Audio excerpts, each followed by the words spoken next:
আজকে রান্না করলাম পাঙ্গাস মাছ ভুনা করছি। আজকে পাঙ্গাস মাছটা একটু অন্যভাবে রান্না করছি, ভাজি নাই, কাঁচাই কষায় রান্না করছি। আর ঢেঁড়স আলু দিয়ে চিংড়ি মাছ দিয়ে রান্না করলাম, আর ডাল রান্না করলাম, ভাত। তো আসসালামু আলাইকুম, কেমন আছেন সবাই? আশা করি ভালোই আছেন। আজকে রান্না বান্না এইগুলোই। তো রান্নার দিকে চলে যাই। সবার আগে ডাল বসেছিলাম, তো ডাল হয়ে গেছে। সবার আগে ভাত রান্না করছি, ভাত রান্না করার পর ডাল বসে সব কাটাকাটি করে নিছি। এখন ডালটা ঘোটা দিব। ঘোটা দেওয়া কমপ্লিট, এখন কাঁচামরিচ দিয়ে দিব। বলক আসছে, এখন আমি বাগার দিব রসুন আর পেঁয়াজ দিয়ে।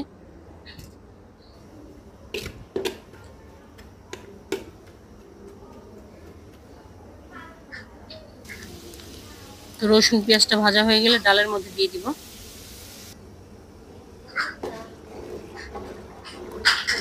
তো এখন ধনিয়া পাতা দিয়ে বলক আনবো, তারপরে নামিয়ে নিব।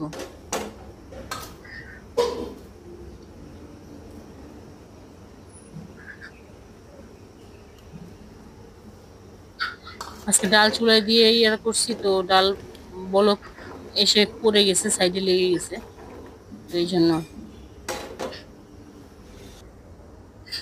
তো বলক চলে আসছে, নামিয়ে নিব। এখন ঢেঁড়স আলু দিয়ে যে চিংড়ি মাছ রান্না করব, সেটার জন্য পেঁয়াজ আর তেল দিলাম, পেঁয়াজটা ভাজবো।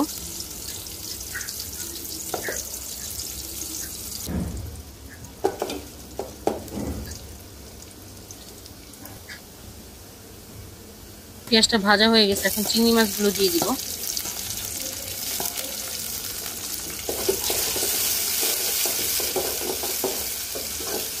চিংড়ি মাছগুলো ভালো করে পেঁয়াজের সাথে ভেজে নিব। এখন একটু পানি দিয়ে দিব।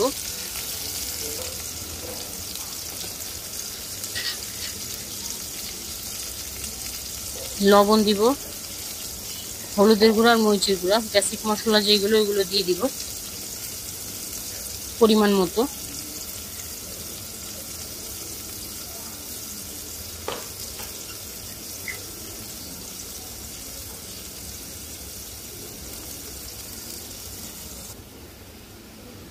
তো এখন ঢেঁড়স আর আলুগুলো দিয়ে দিব। এখানে একটা টমেটো কেটে নিয়েছি, কাঁচামরিচও এখানে দেওয়া আছে, সবকিছু দিয়ে ধুয়ে টুয়ে সবকিছু রেডি করে নিচ্ছি। এখন দিয়ে দিব, দিয়ে নেড়ে চেড়ে দিব।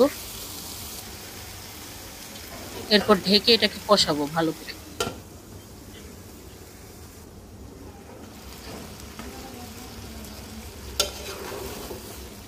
ঢেঁড়স ভাজিও মজা লাগে চিংড়ি মাছ দিয়ে, আর ঢেঁড়স আলু দিয়ে চিংড়ি মাছ দিয়ে তরকারিও খুবই মজা হয়।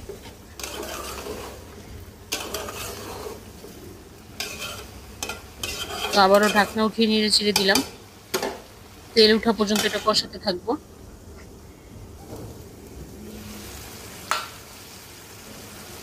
তো এই যে হয়ে গেছে কষানো।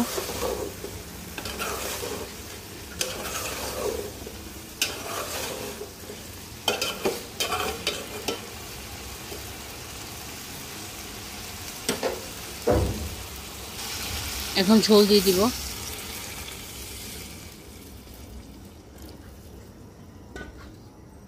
ঝোল দিয়ে এটা আমি নেড়ে চেড়ে ঢেকে দিব। ঢেকে বলক আসলে আর ঢাকবো না।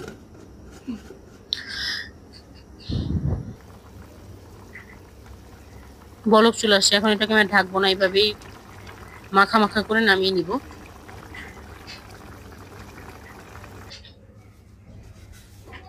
তো এই যে ঢেঁড়স আলু চিংড়ি মাছ দিয়ে তরকারিটা হয়ে গেছে, তো নামিয়ে নিলাম। এখন আমি পাঙ্গাস মাছটা বসাবো।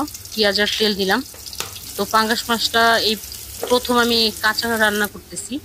আমি অনেকের মুখেই শুনছি নাকি অনেকে নাকি ভেজে খাই না, কাঁচাই খায়। তো এই জন্য আমিও ট্রাই করলাম, দেখি কেমন হয়। তো পেঁয়াজ আর কাঁচামরিচ দিলাম, না সরি, টমেটো আর কাঁচামরিচ দিলাম, পেঁয়াজ ভাজা হয়ে গেছে। তো এখন এটার মধ্যে মশলাগুলো দিয়ে দিব। লবণ দিব, হলুদের গুঁড়া দিব, আর মরিচের গুঁড়া দিব, আর ভাজা জিরার গুঁড়া দিব।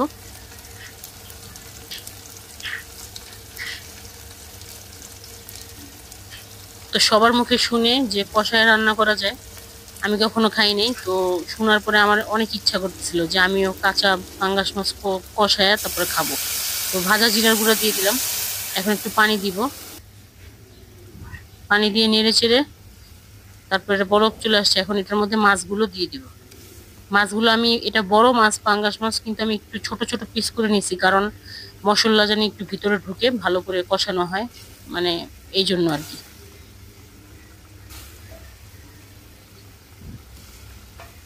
ছোট ছোট করে আমি টুকরা করে নিছি, আর পাঙ্গাস মাছে অনেক তেল হয়। তো এখন নেড়ে চেড়ে দিব।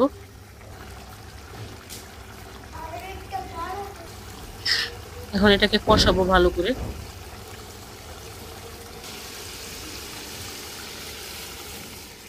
কষানো হয়ে গেছে, এখন ঝোল দিব অল্প।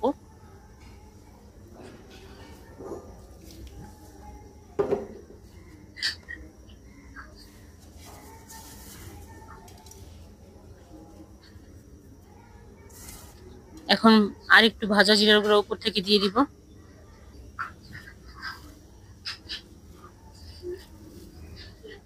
এরপর ধনিয়া পাতা দিব।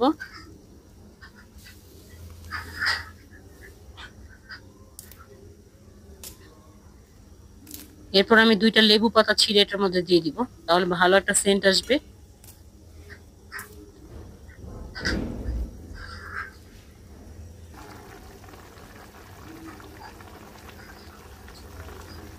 তো বলক চলে আসছে, এটাকে একবারে মাখা মাখা করে নামিয়ে নিব। তো আজকে এই পর্যন্তই, ভালো থাকবেন সবাই, আসসালামু আলাইকুম।